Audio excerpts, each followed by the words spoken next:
Okay, judges ready? Okay, opponents ready? Brett, you ready? Okay. In 1965, Congress passed the Voting Rights Act to fight racial discrimination in voting by state and local governments. Section 4 was the criteria to decide which governments were discriminatory. In June 2013, the Supreme Court ruled this section unconstitutional.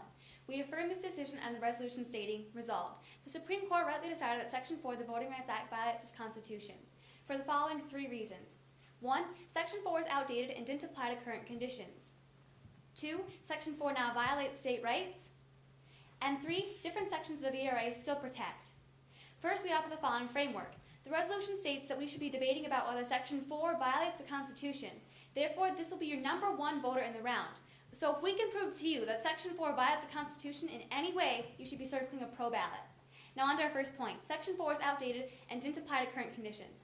Subpoint A, 40 years old. The last time Congress updated the formula was in the 1980s. This makes the formula almost 40 years old. As Chief Justice Roberts stated, the formula is based on 40-year-old facts having no logical relationship to the present day.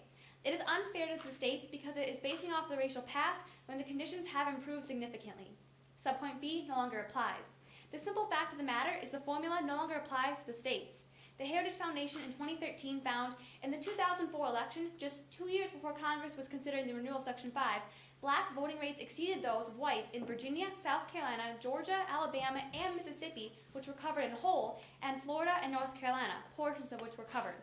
Voting conditions have significantly improved in these states and districts, and that takes away Congress's right to take away equal sovereignty. Which leads me to my second contention. Section 4 now violates state rights. Subpoint A, equal sovereignty. The Constitution created a principle that all states should have equal rights, called equal sovereignty. However, Section 4 violated this, as the Pacific Legal Foundation explained in 2013. The Voting Rights Act did not always violate the principle of equal sovereignty because of then existing distinctions. Today, the singling out of these states could not be justified by existing differences, and for that reason, the principle of equal sovereignty was violated. Because the states targeted have actually improved their voting conditions, Congress no longer has the authority to put restrictions onto them. Which leads me to subpoint B, 10th Amendment. The text of the 10th Amendment in the Constitution states, the powers not delegated to the United States by the Constitution, nor prohibited by it to the states, are reserved to the states respectively or to the people. The right to regulate elections is not a right given to the federal government. It is reserved to the states. Therefore, Section 4 violates this amendment by taking away a state's constitutional power. This will be the largest factor in the round and should be weighed heavily due to our resolutional analysis. And contention 3, different sections of the VRA still protect. Subpoint A, Section 2. What the con team will fail to recognize is the success of other sections of the VRA. University of Chicago stated in 2013, Section 2 deserves much of the credit for the growing minority presence. Plaintiffs prevail in many Section 2 suits throughout the country. It was primarily Section 2 that made the gains possible in the first place. Any citizen that feels that voting rights have been violated can still fight and get that freedom back through Section 2 of the VRA. At subpoint B, Section 3. Another part that is usually missed is the bail-in option under Section 3 of the VRA. Bloomberg Law wrote in 2013, Section 3 allows the government to go to court to ask that a new state or local government be put under Section 5 because of its more recent history. 2 states have been brought under that way, Arkansas and New Mexico, along with several county governments. If a state or local government is violating voting practices, they can be put back under preclearance. Overall, you're going to see that voting discrimination can and will still be addressed with the Voting Rights Act. In conclusion, you'll be voting for the pro team for the following 3 reasons. First, the data used to subject these districts to preclearance is nearly 40 years old, and our country has evolved and changed since then. Second, states were clearly given the right to regulate elections under the 10th Amendment, and Section 4 now violates this right. Finally, voting rights will still be protected by Section 2 and 3 of the Voting Rights Act. The Supreme Court rightly decided that Section 4 violated the Constitution, and therefore I can only urge a pro ballot in today's debate. Thank you.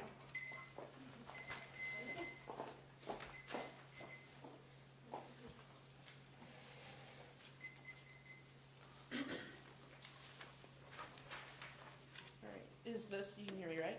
Okay, cool. All right, is everyone ready to begin? Thanks. My partner and I negate the resolution resolved. The Supreme Court rightly decided that Section 4 of the Voting Rights Act violated the Constitution.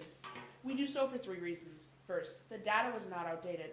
Second, new laws were immediately enacted. And third, equal sovereignty is not an applicable principle. We offer the following observation for framework. According to the Cornell Legal Information Institute, the Supreme Court uses strict scrutiny, not rational basis review, to assess cases that deal with race or fundamental rights. Section 4 deals with both race and fundamental voting rights. Strict scrutiny means the probe must be held to an incredibly high threshold to prove Section 4 unconstitutional. First point, the data was not outdated. Justice Roberts cites outdated data as a reason for striking down Section 4 of the Voting Rights Act. However, the New York Times reported in February 2013 that when Congress reauthorized the Voting Rights Act in 2006, they looked at over 15,000 pieces of evidence. Also, a study done by the California Institute of Technology confirmed that 5, 6, or more of the cases of proven election discrimination from 1957 to 2013 occurred in jurisdictions that were covered under Section 4. Additionally, Andrew Cohen from The Atlantic in 2013 explains that Section 4 being invoked more than 700 times from 1982 to 2006 invalidates the idea that minorities holding office proves Section 4 is no longer needed. The evidence looked at the majority was also largely flawed. Luis Farraga from the University of California, Berkeley writes in 2007 that it ignored the Justice Department's more information requests, or MIRs, and if factored in, they would have shown approximately 13,697 issues of attempted discriminatory laws in the covered states. Second point, states passed discriminatory laws immediately after Section 4's removal. When Section 4 was struck down, an immediate backlash occurred in states that had previously been under the preclearance provision. Texas and North Carolina both passed discriminatory laws. Eric Gay from the Associated Press on August 22, 2013 writes that Texas passed voter ID laws that they knew would disproportionately affect minorities. Abby Rapport from the American Prospect in August 2013 writes that Texas's new voting laws would require some people to drive 176 miles round trip on a weekday to get their government-issued voter ID they'll now need to vote. In an article from CNN in 2013, Joe Sutton writes that North Carolina legislators passed voter ID laws and eliminated early polling times in satellite poll sites, which makes it harder for minorities to vote. Third point, equal sovereignty is not an applicable principle. In Justice Roberts' opinion, he cites infringement of equal sovereignty as the reason for striking down Section 4. However, the Constitution does not grant equal sovereignty.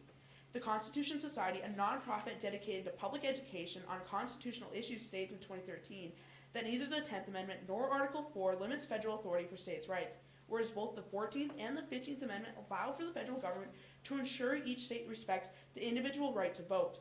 Additionally, Steve Schwinn, a law professor at John Marshall Law School, writes the idea of equal sovereignty only exists because John Roberts' majority opinion in Northwest Austin No. 1 versus Holder, where Roberts misconstrued the idea of equal sovereignty to apply to all states in all circumstances, where previously it only applied to states admitted to the Union.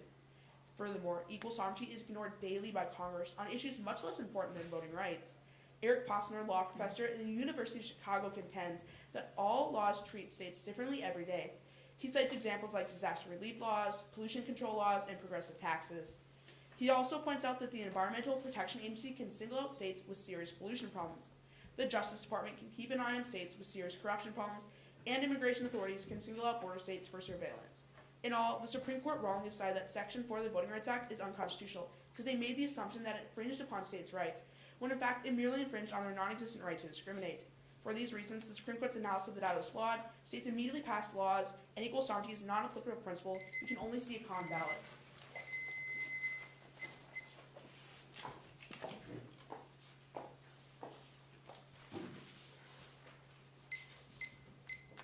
Okay, do you care if I have first question? It's fine. Okay. Everyone ready? Okay.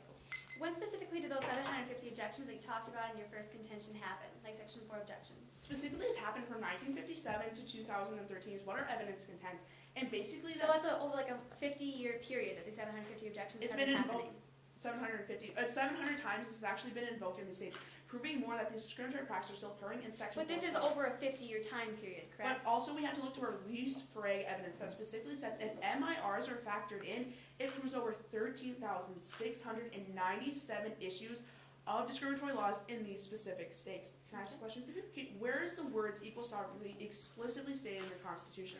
Equal sovereignty is a principle that was created by the 10th Amendment. The 10th Amendment says that any powers not given to the federal government are given to states. The only way that they can override this is with the 15th Amendment. The 15th Amendment says that Congress has the power only when it's appropriate. You can see it's no longer appropriate because Section 4 is the formula to decide which states are going under pre-clearance, and these states don't meet the formula anymore. Okay, can I have a follow-up? Yeah. When our Cato or Caltech Institute study conducts that over 5/6 of discriminatory laws and Congress looked at over 15,000 pieces of evidence, how is this formula no longer appropriate in the legislation that used to pass no longer actually effective addressing the covered or the states that are most screened for. Okay, what you have to look at, Section 5 is what the states, once they're under preclearance, have to send every single law that they want to do for election has to go through Section 5. Yeah. Section 4 is the formula to decide which states are going underneath Section 5.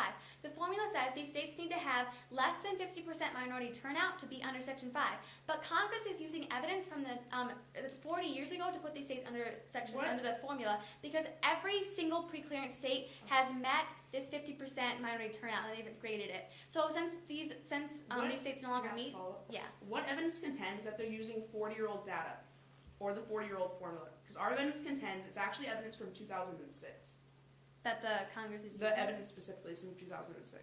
Our evidence that we had in our case that says Chief Justice Roberts himself stated that it was based on 40 Can I ask you another Actually, can I ask you yeah. quick? Okay.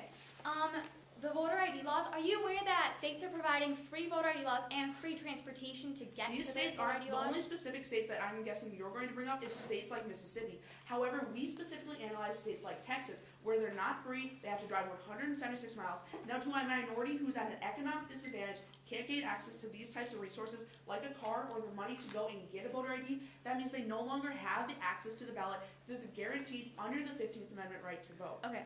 Okay, now you state Justice Roberts. Now, should we really be using Justice Roberts' evidence to support Justice Roberts' opinion? What are you talking about? Like, isn't that clearly biased? Like, using someone's evidence to say that, yeah, I'm right? You asked why I brought the 40-year-old facts, Yeah. and I said, But you use Justice Roberts as your evidence for that.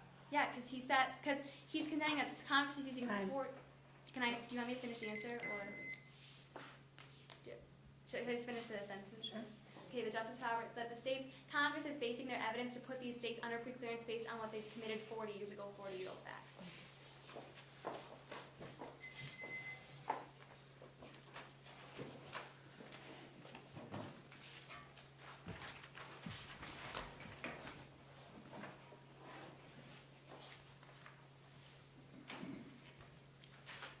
All right, first I will be going over our side of the flow, and then I will be refuting my opponent's side. Are the judges already? Opponent's partner?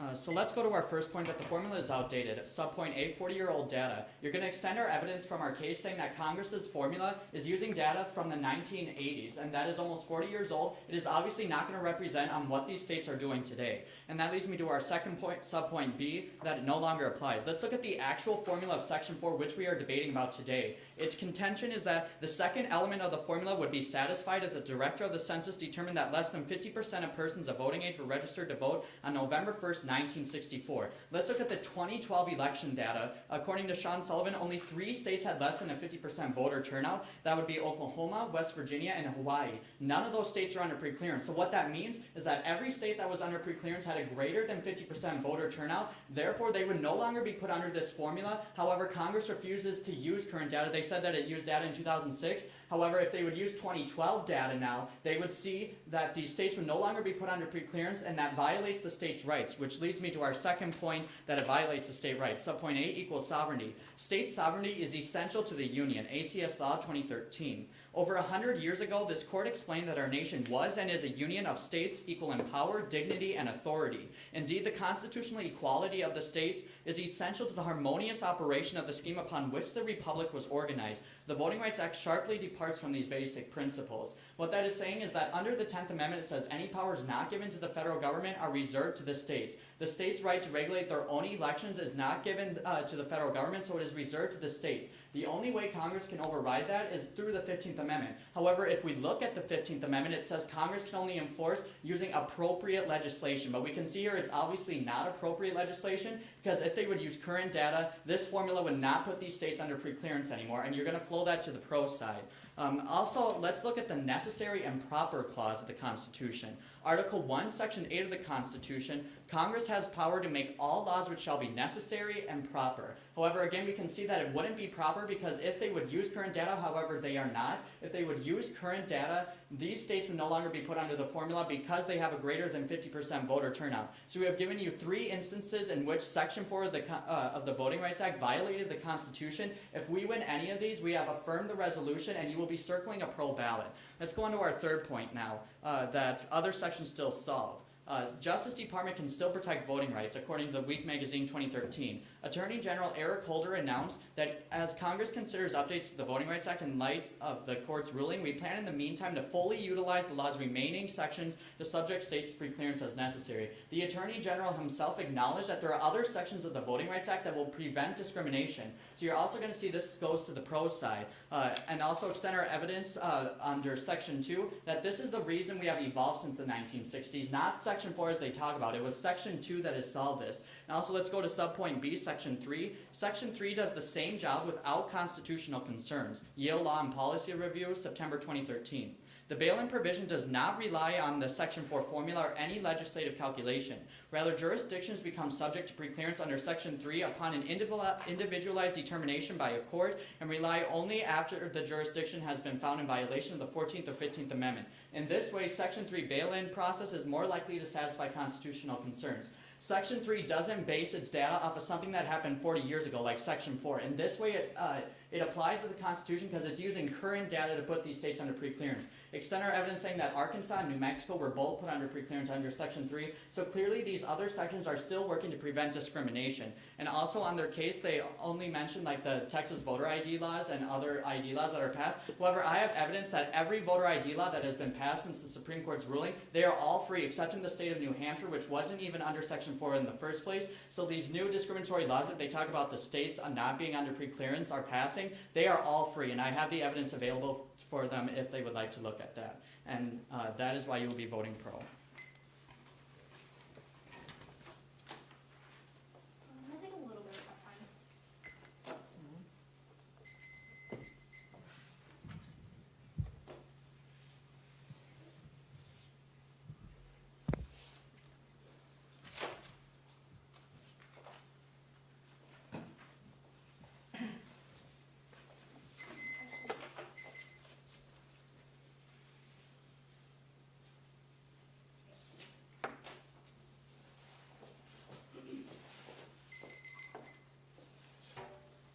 I'll be going over framework, then the pros side of the flow, then touching on the con. Is everyone ready? Right, you guys ready? Okay. On framework, extend that strict scrutiny has to be used here because it deals with fundamental rights and violations of race, and basically this means they have to be held to an incredibly high threshold to prove you wrong. That means if you have any doubt at the end of this round that this Section 4 doesn't violate the Constitution, you're going to be voting con. However, when we jump down to their first point, they say that Section 4 was outdated. However, this is not true. Let's look to their subpoint A. One, they use Justice Roberts here, and this is incredibly bad for debate because we can't reaffirm Justice Roberts' opinion with more of his opinion. It doesn't work like that. However, additionally, Roberts had statistics with a high margin of error. The New York Times in March 2013 says that his statistics he used when citing in Shelby County actually had a 9.6% margin of error. That means he should be struck from the flow immediately. However, they say it no longer applies because voting rates succeed. However, our Andrew Cohen evidence directly indicts this and says from 1982 to 2006, Section 4 was invoked over 700 times in these covered districts. That means absent Section 4, we wouldn't see the parity that they're talking about, and voter turnout among minorities would still be incredibly low. Additionally, we look to the California Institute of Technology evidence that says 5/6 of all proposed and implemented discriminatory laws were in these Section 4 covered states. That means the data, while it may not have been changed, or the formula may not have been changed in 2006, we still needed to keep it because it was an accurate reflection of the conditions that are in these states. Just because it's old doesn't mean it doesn't still apply. Additionally, we talk about how the Congress looked at 15,000 pieces of evidence, and that's where they got the reaffirmation of this formula. They may not have changed it, but once again, they didn't need to. Then they say Section 4 violates equal sovereignty. However, look to our third point, which talks about how the Constitution Society says equal sovereignty is actually never once stated in the Constitution. They say the 10th Amendment. However, the 10th Amendment only says the powers not granted to the federal government are given to the states. That doesn't mean they have to be treated equally. Additionally, the University of Missouri Kansas City Law School writes in January 2013 that the supremacy clause of the Constitution means any federal law trumps any conflicting state law. And at that point, we see that the 15th Amendment is going to override, and Section 4 is still constitutional because we won't be looking to the 10th Amendment. However, additionally, they talk about how it's key to harmonious union. However, Eric Posner says we never actually uphold equal sovereignty. He talks about environmental protection clause and other things like that, and we see no impact from that. Additionally, we see that CNN Wire states in February 2013 that once a state has demonstrated that it can fairly run elections for a period of 10 years, it can be exempted from Section 5. And every single jurisdiction that has applied to become exempt from Section 4 has been granted that exemption, meaning if they have such an issue with their state's rights being violated, then they should just apply for bailout. If they're not applying for bailout or they're not receiving bailout, it's because they're still discriminating. Additionally, the New York Times reports in February 2013 that 90 of the 110 representatives from covered states voted for the 2006 reauthorization of Section 4. Even these states that are covered by Section 4 aren't complaining about their equal sovereignty. However, let's jump down to their third point, which talks about how there's different sections that now protect it. We're going to be seeing that this simply isn't true. The American Bar Association in July 2013 states that litigating a Section 2 case is far more expensive and time-consuming than if we had just used Section 4's preclearance. Additionally, this is incredibly hurtful to minorities because it puts the burden of proving the federal government wrong on minority groups that are already disenfranchised, which obviously they aren't going to be able to do that. Additionally, they say that Section 3 will solve. However, Adam Sewer from MSNBC in October 2013 states that the high standard of proof of Section 3 actually means it's not going to be able to solve long-term absent Section 4. They say 2 instances of where it was invoked. However, this doesn't mean it will work for all the discrimination occurring in our country. And additionally, they say then on the con that Texas's voter ID laws are going to be free. However, that's not true. A Dartmouth study from 2014 found that Texas's voter ID laws were actually some of the most discriminatory passed in America. Their evidence isn't specific to Texas at all, whereas ours is. And additionally, we see North Carolina also remove satellite polling and early voting times.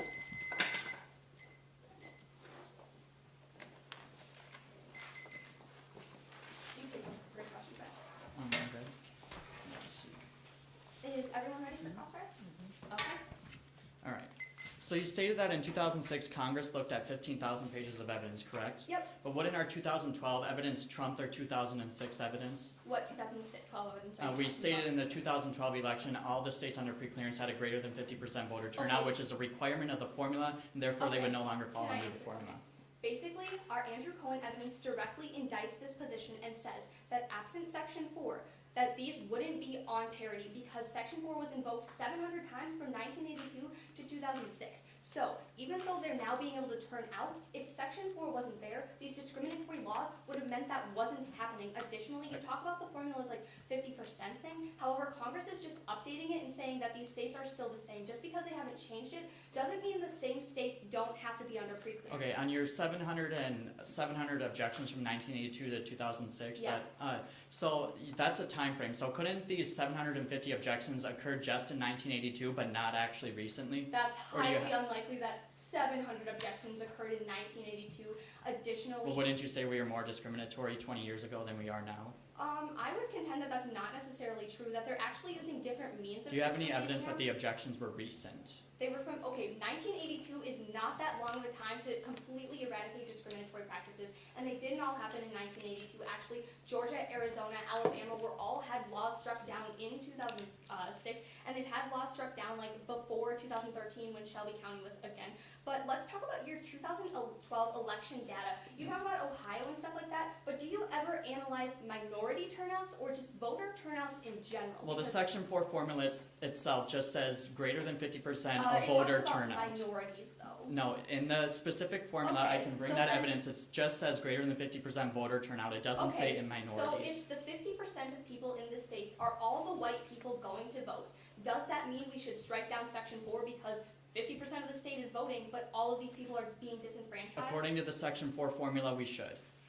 Really? Okay, but isn't the Voting Rights Act specifically protecting and upholding the 15th Amendment? I'm saying if we're going by the context of Section 4 and its formula, all these states would no longer be applied. Okay, Can I have another question? Now, you Yeah. said these Texas voter ID laws aren't free. However, do you want my evidence saying Yeah. that Texas?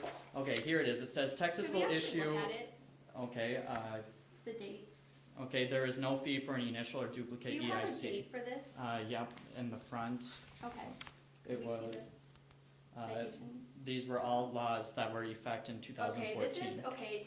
The issue with this evidence is it says Alabama as a header, and then under that it says 2014. Okay, Let's go to can you Texas then. Specifically get the Texas one, Yep, okay? I can Because our get that. Dartmouth study that was conducted with actually who was being implemented these IDs with actually looked at it. While Texas may be saying and putting out a report that yes, we as Texas are going to have good IDs, that doesn't mean it's actually true. You should prefer the study. Okay.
you can start cut, please.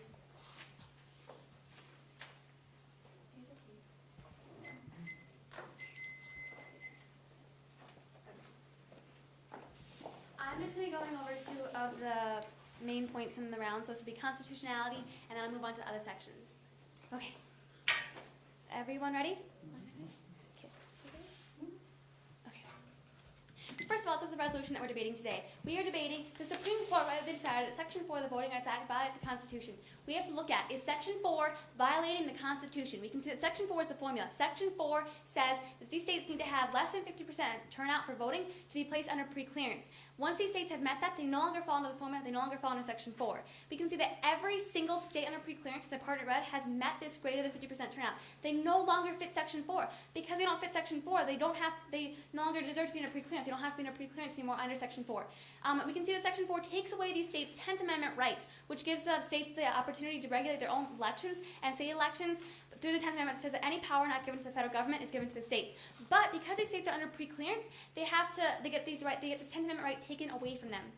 So because these states, it also violates the 15th Amendment because it says that Congress can have the power to regulate voting processes only when it's necessary and it's proper. You can see because it no longer follows the Section 4, because it no longer follows the formula that Section 4 is, it's no longer necessary and proper. There's no reason for Congress to be taking away these states' rights, to take away their fundamental constitutional rights. So it overrides the 15th Amendment. So that it violates the 10th Amendment and also violates the necessary and proper clause in the Constitution, which says that Congress can only enforce these laws when it's necessary and proper, which we can see it's not.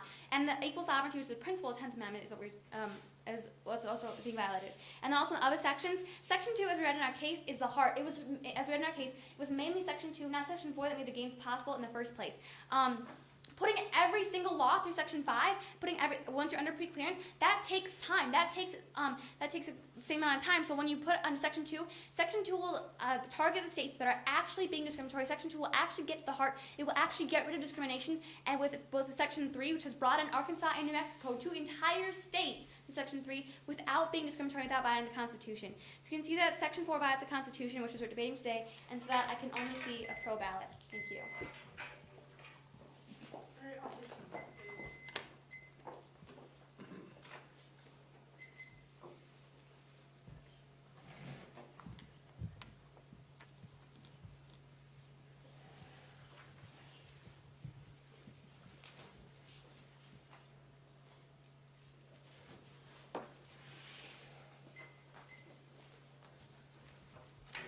Alright, the order is going to be framework and then tying in main points on both cases. Is everyone ready to begin? First on framework, pull across our Cornell Legal Information Institute that says they have to apply to strict scrutiny. We only present evidence for support this, and what this means is they have a high threshold to proving constitutionality, and that means if there's any doubt, you don't uphold this, but furthermore, it will show they don't prove any constitutional violations. Let's go on to the first point. One of the most of their evidence is talking about John Roberts. Now, we can't use John Roberts' evidence at the end of this round because he has a 9.6% margin of error. As well, you can't cite him because he's reaffirming his own decision. That's clearly a biased fact. Now, let's go on to their second point. In 2006, they threw over 15,000 pieces of evidence, meaning the formula was updated by current data, meaning the data still applies and is now proper legislation because it still applies to these covered states. Then we have to pull across our Cal text, looked at 5-6 discriminatory laws are still coming from these states, and if you look to release correct evidence, it proves 13,000 laws coming from these states. But when they talk about the voter parity in these states, one, they're not analyzing just minorities. They're analyzing it as a whole, meaning minorities still aren't being able to vote, and their voting right is down. That means their stats are flawed. Furthermore, what you have to go down to their second points. One, they said it's actually not upholding states' rights. But furthermore, here you have to see the 15th Amendment actually supersedes this. They agreed this in the round. They said we only have to do through proper legislation, but we proved that through our stats, that it's actually proper legislation now. But furthermore, what you have to see when the 15th Amendment supersedes this means no 10th Amendment violations. Furthermore, pull across that 90 out of 110 states said they don't care about it, and this means there's no state violations. As well, pull across that equal sovereignty is not an applicable principle at the end of the round. We always discriminate against states, no matter what issues they are. Also, they can bail out with this. Almost every single jurisdiction that has applied for bailout has been successful, meaning there's no violations. And then they say that section 2 and 3 can solve, but this simply isn't true. Section 2 is extremely hard for minorities. They can't sue against the state. Do you really think a minority has the proper resources to sue against the state? And section 3 is not long-term solvency, meaning it doesn't look at the facts. And then when going onto the conflow, they're mainly unresponsive. So pull across all of our stats that we have and cross-play our Dartmouth study that looks specifically to Texas and where they just passed. They also drop a point about how it's actually occurring in North Carolina as well.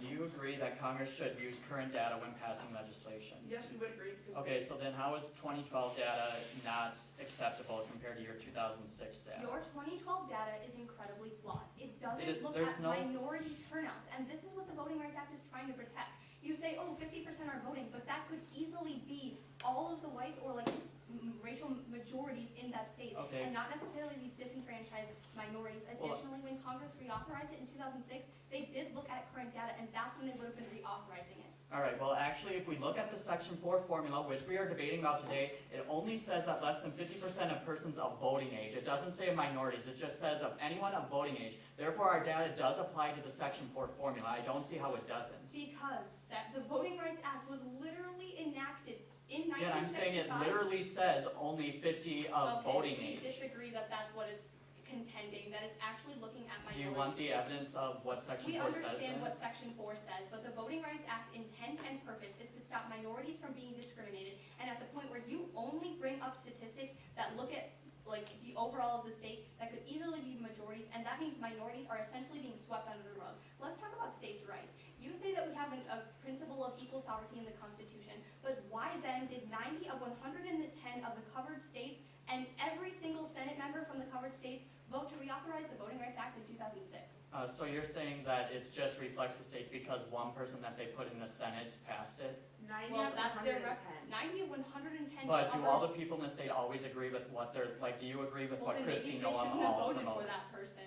Like literally the states say, hey, it's okay to violate our states' rights. We don't care. Like literally what it's saying. I'm just saying, like, not, the whole state doesn't always agree with what their legislator says. Can I have a question now? Okay, so you said that, like, our Justice Roberts, like, evidence isn't, like, useful or, like, can't be used, correct? Well, we only provided one piece of evidence that was from Justice Roberts, so does that mean you can accept all of our other evidence? Actually, you provide two, but furthermore, using any evidence actually from the Supreme Court, and you actually use a critical piece of evidence. You say the data was outdated, or the data was outdated and it's 4 years old. But furthermore, he had a 9.6% margin of error in his stats when regarding the Supreme Court's conclusion and their decision in Shelby County versus Holder. So that means he has a 90% chance of being right. No, when you look at margin of errors and statistics, that's an incredibly high margin. Like, any person who knows anything about math would be like, no, you throw those statistics out. However, Roberts didn't have any other viable statistics, so he chose to use misconstrued ones. Okay. And that's from Nate Silver. He's like, but yeah, okay, how can the states not, or actually under Section 2, how are minorities actually supposed to be able to sue under Section 2 when they're minorities and they don't have access to these types of resources? Every minority they have the right for an attorney or state-appointed attorney. That doesn't give them a financial means to actually do this. I'll use the remainder of that.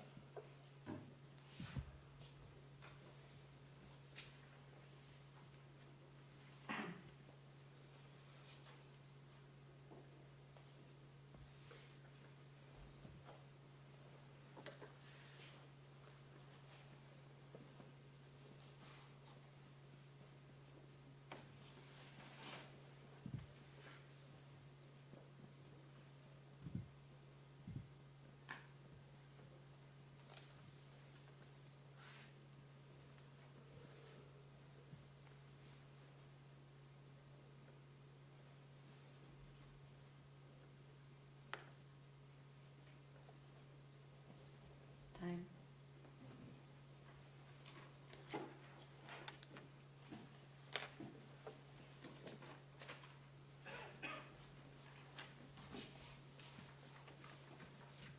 All right, I will just be going over the two main reasons on why you will be voting pro at the end of today's round. Are the judges already?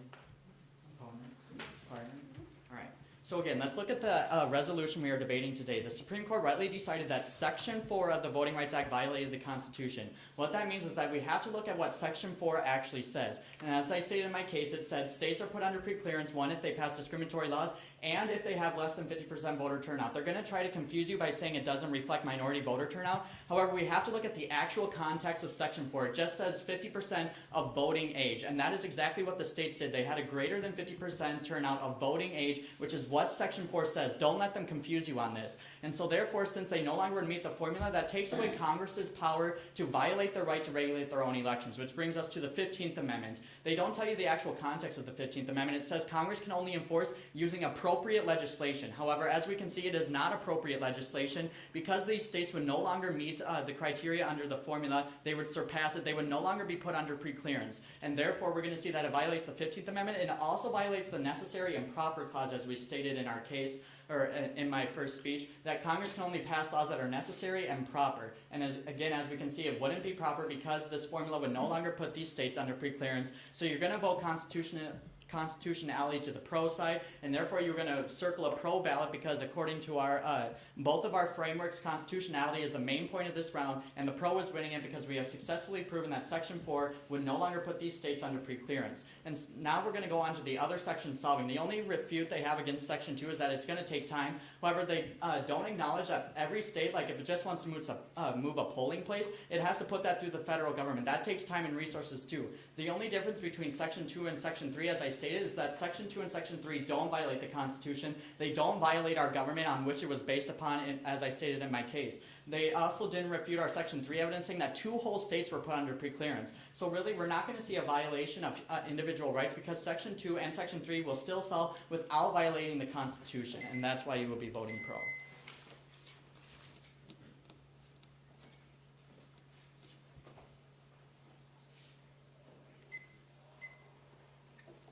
We'll take the rest of our Yeah, I'm sure alright. you can figure that out.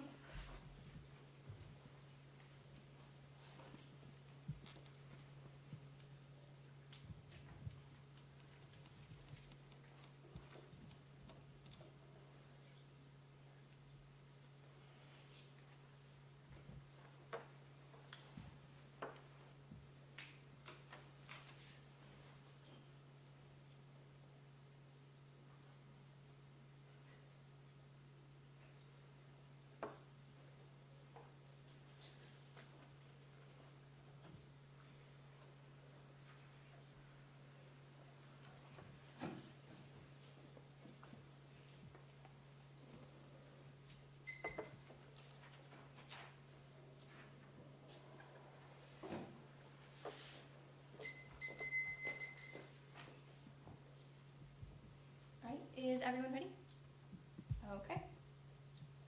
First, they say we don't look at the actual context of Section 4. However, they don't look at the actual context of the Voting Rights Act that was to end racial discrimination in voting against minorities. And that right there is where you're going to be pulling the trigger and voting con at the end of this round, because we will show you that discrimination still occurs and is still appropriate and necessary legislation.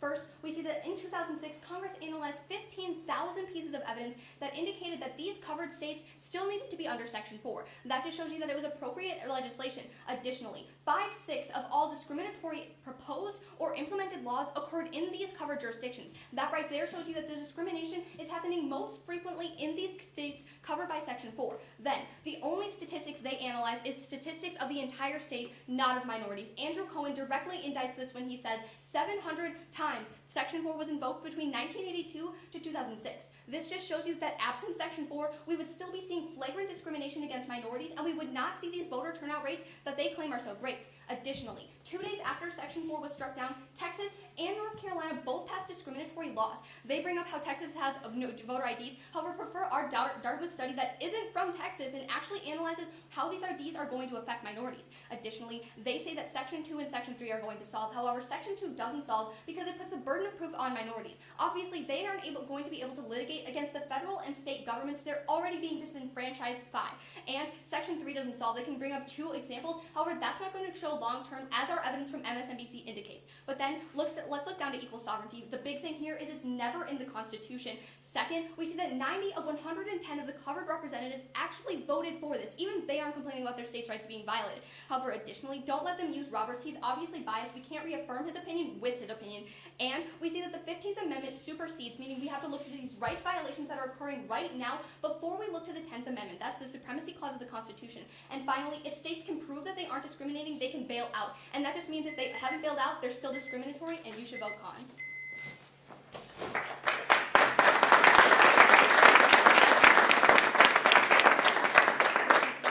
States because it is basing off the racial past when the conditions have improved significantly. Subpoint B no longer applies. The simple fact of the matter is the formula no longer applies to the states. The Heritage Foundation in 2013 found in the 2004 election, just 2 years before Congress was considering the renewal of Section 5, black voting rates exceeded those of whites in Virginia, South Carolina, Georgia, Alabama, and Mississippi, which were covered in whole, and Florida and North Carolina, portions of which were covered. Voting conditions have significantly improved in these states and districts, and that takes away Congress's right to take away equal sovereignty. Which leads me to my second contention. Section 4 now violates state rights. Subpoint A, equal sovereignty. The Constitution created a principle that all states should have equal rights, called equal sovereignty. However, Section 4 violated this, as the Pacific Legal Foundation explained in 2013. The Voting Rights Act did not always violate the principle of equal sovereignty because of then existing distinctions. Today, the singling out of these states could not be justified by existing differences, and for that reason, the principle of equal sovereignty was violated. Because the states targeted have actually improved their voting conditions, Congress no longer has the authority to put restrictions onto them. Which leads me to subpoint B, 10th Amendment. The text of the 10th Amendment in the Constitution states, the powers not delegated to the United States by the Constitution, nor prohibited by it to the states, are reserved to the states respectively or to the people. The right to regulate elections is not a right given to the federal government. It is reserved to the states. Therefore, Section 4 violates this amendment by taking away a state's constitutional power. This will be the largest factor in the round and should be weighed heavily due to our resolutional analysis. And contention 3, different sections of the VRA still protect. Subpoint A, Section 2. What the con team will fail to recognize is the success of other sections of the VRA. The University of Chicago stated in 2013, Section 2 deserves much of the credit for the growing minority presence. Plaintiffs prevail in many Section 2 suits throughout the country. It was primarily Section 2 that made the gains possible in the first place. Any citizen that feels that voting rights have been violated can still fight and get that freedom back through Section 2 of the VRA. At subpoint B, Section 3. Another part that is usually missed is the bail-in option under Section 3 of the VRA. Bloomberg Law wrote in 2013, Section 3 allows the government to go to court to ask that a new state or local government be put under Section 5 because of its more recent history. 2 states have been brought under that way, Arkansas and New Mexico, along with several county governments. Okay, judges ready? Okay, opponents ready? Brett, you ready? Okay. In 1965, Congress passed the Voting Rights Act to fight racial discrimination in voting by state and local governments. Section 4 was the criteria to decide which governments were discriminatory. In June 2013, the Supreme Court ruled this section unconstitutional. We affirm this decision and the resolution stating, resolved. The Supreme Court rightly decided that Section 4 of the Voting Rights Act violates its Constitution for the following 3 reasons. 1, Section 4 is outdated and didn't apply to current conditions. 2, Section 4 now violates state rights. And 3, different sections of the VRA still protect. First, we offer the following framework. The resolution states that we should be debating about whether Section 4 violates the Constitution. Therefore, this will be your number 1 voter in the round. So if we can prove to you that Section 4 violates the Constitution in any way, you should be circling a pro ballot. Now on to our first point. Section 4 is outdated and didn't apply to current conditions. Subpoint A, 40 years old. The last time Congress updated the formula was in the 1980s. This makes the formula almost 40 years old. As Chief Justice Roberts stated, the formula is based on 40-year-old facts having no logical relationship to the present day. It is unfair to governments.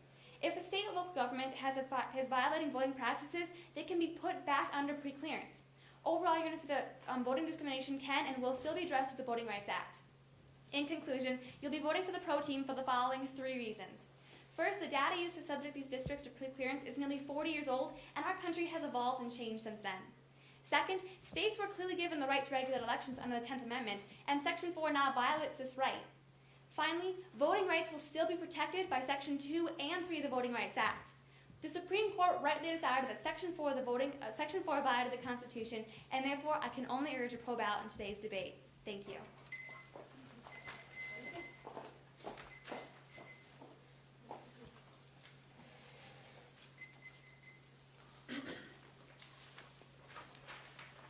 All right, you can hear me, right? Okay, cool. All right, is everyone ready to begin? Thanks. My partner and I negate the resolution resolved. The Supreme Court rightly decided that Section 4 of the Voting Rights Act violated the Constitution. We do so for 3 reasons. First, the data was not outdated. Second, new laws were immediately enacted. And third, equal sovereignty is not an applicable principle. We offer the following observation for framework. According to the Cornell Legal Information Institute, the Supreme Court uses strict scrutiny, not rational basis review, to assess cases that deal with race or fundamental rights. Section 4 deals with both race and fundamental voting rights. Strict scrutiny means the pro must be held to an incredibly high threshold to prove Section 4 unconstitutional. First point, the data was not outdated. Justice Roberts cites outdated data as a reason for striking down Section 4 of the Voting Rights Act. However, the New York Times reported in February 2013 that when Congress reauthorized the Voting Rights Act in 2006, they looked at over 15,000 pieces of evidence. Also, a study done by the California Institute of Technology confirmed that 5, 6, or more of the cases of proven election discrimination from 1957 to 2013 occurred in jurisdictions that were covered under Section 4. Additionally, Andrew Cohen from The Atlantic in 2013 explains that Section 4 being invoked more than 700 times from 1982 to 2006 invalidates the idea that minorities holding office